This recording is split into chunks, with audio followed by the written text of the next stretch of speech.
चलिए दोस्तों स्टार्ट करते हैं। फिजिक्स क्लास 12 का मोस्ट इंपोर्टेंट न्यूमेरिकल है, करेंगे इसका सॉल्यूशन बहुत ही आसान तरीके से। क्या क्या दिया हुआ पहले ही देखेंगे हम। क्या दिया हुआ, 60 डिग्री अपवर्तक कोण वाले प्रिज्म की पीले प्रकाश के लिए अपवर्तनांक √2 है।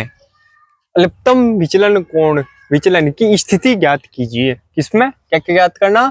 नंबर 1 अल्पतम विचलन कोण, नंबर 2 आपतन कोण, नंबर 3 अपवर्तन कोण और नंबर 4 निर्गत कोण। ठीक है, तो सबसे पहले हम देखेंगे जो जो चीजें हमारे पास दी हुई हैं। क्या दिया हुआ? अपवर्तक कोण। अपवर्तक कोण को कैसे प्रदर्शित करते हैं? ए से। तो ए बराबर हमारे पास दिया हुआ 60 डिग्री। ठीक है, और दूसरा अपवर्तनांक दिया हुआ, अपवर्तनांक को एन से, एन बराबर √2। ठीक है, अब हमारे पास फॉर्मूला होता है एन बराबर, पहले निकाल लेंगे पहले वाला। एन बराबर फॉर्मूला होता है साइन ए प्लस डेल एम बटे 2 बटे साइन ए बटे 2, साइन ए बटे 2 ये है। ठीक है, अब इसमें हम मान रख देंगे तो जो चीज हमारे पास दी हुई है हमें निकालना डेल एम, अल्पतम विचलन कोण। ठीक है, तो एन बराबर हमारे पास √2 है तो √2 दे देंगे। √2 बराबर साइन ए का मान 60 है, 60 रख दिया हमने, प्लस डेल एम बटे बटे क्या है 2 रख दिया, बटे साइन ए बटे 2। ए कितना है 60, 60 बटे 2। ठीक है भाई, ये जो ए की जगह 60 रख दिया यहाँ भी, और यहाँ भी ए की जगह 60 रख दिया बटे 2, बाकी सब ऐसा वैसा ही। 2 से इसे काटेंगे कितना आ जाएगा 30, तो साइन 30 आ जाएगा। तो √2 बराबर साइन 60 प्लस डेल एम बटे 2 बटे साइन 30। ठीक है, यही तो आ गया, साइन 30 हो गया। अब क्या करो, इसका मान रख लेंगे। √2 बराबर साइन 60 प्लस डेल एम बटे 2 बटे 1/2, क्योंकि साइन 30 का मान 1/2 होता है, क्योंकि साइन 30 बराबर 1/2। सही है, यहाँ तक दिख रहा ना क्लियर?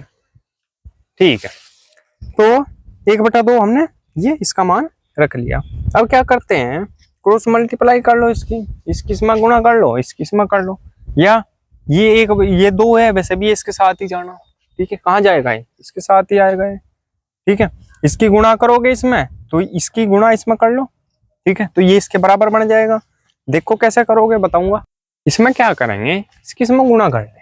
ठीक है, बटे 1 क्रॉस मल्टीप्लाई इसकी इसमें और इसकी इसमें क्रॉस मल्टीप्लाई कर लो। तो अब इसकी इसमें गुणा करेंगे तो क्या हो जाएगा देखेंगे बहुत ही सरल तरीके से। अभी √2 गुणा इसकी 1/2 की, 1/2 इसकी इसके साथ हुई, फिर बराबर आ गया हमारे पास कितना, साइन 60 प्लस डेल एम बटे 2।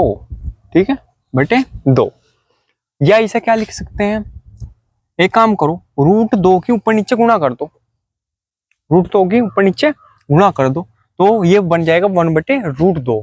ठीक है, देखो यही कहीं √2, ये क्या है, √2/2 है ना, ये √2 की 1 में करी √2/2, यही तो है गुणा। अब √2 के ऊपर नीचे गुणा कर दो, कोई फर्क तो नहीं पड़ता ऐसा। ठीक है, तो बराबर साइन ऐसा कैसा ही चलता रहेगा, 60 प्लस डेल एम बटे 2। ठीक है, अब √2 के ऊपर ये जो √2 गुणा √2 कितना होता है, रूट हट गया, 2 बचेगा ऊपर बटे, और नीचे 2√2, 2 से 2 कटा, कितना बचा साइन, ये इधर तो ऐसा कैसा ही है, प्लस डेल एम बटे 2। ठीक है, तो अभी क्या बचा है 1/√2। ये समझ में आ गया ना? ये समझ में आया कमेंट कर दियो। 1/√2 बराबर साइन 60 प्लस डेल एम बटे 2। और जो ये 1/√2 है ये कहाँ का मान होता है, साइन में, साइन 45 का। ठीक है, ध्यान रखना, तो इसलिए रख देंगे इसकी जगह साइन 45 बराबर साइन 60 प्लस डेल एम बटे 2। साइन से साइन कट गया, ये 1/√2 की जगह साइन 45 रखा, क्योंकि जो 1/√2 है ये टेबल में जाकर देख लो अगर याद नहीं है, ट्रिग्नोमेट्री की 9th क्लास की या 10th क्लास की आपके पास हो ट्रिग्नोमेट्री मैथ की, तो 1/√2 का जो मान है वो कहे के बराबर, कहे का मान है साइन 45 का मान है। अब साइन से साइन कट गया, इधर क्या बचा 45 बराबर 60, इधर क्या बचा 60 प्लस डेल m बटे 2। अब करो क्रॉस मल्टीप्लाई इस किस में और इस किस में, तो 60 प्लस डेल m की 1 में करेंगे तो यही वैल्यू रहेगी सेम, तो लिख देंगे 60 प्लस डेल m बराबर 45 की 2 में करी 45 दूनी 90, यही तो हो गया, दिख रहा ना क्लियर। हाँ चलिए, तो ये हो गया। अब करते हैं आगे बढ़ते हैं, तो ये जो 60 है इसे उधर लेके जाएंगे तो ये हो जाएगा माइनस का, तो डेल m बराबर क्या हो जाएगा 90 माइनस 60, तो कितना आ गया हमारे पास 30 डिग्री। ये आ गया इसका पहला आंसर। ठीक है, यहां तक कोई दिक्कत नहीं है किसी को। अब सेकंड वाला देखेंगे। सेकंड वाला क्या निकालना हमें, आपतन कोण। आपतन कोण कैसे प्रदर्शित करते हैं, आई से।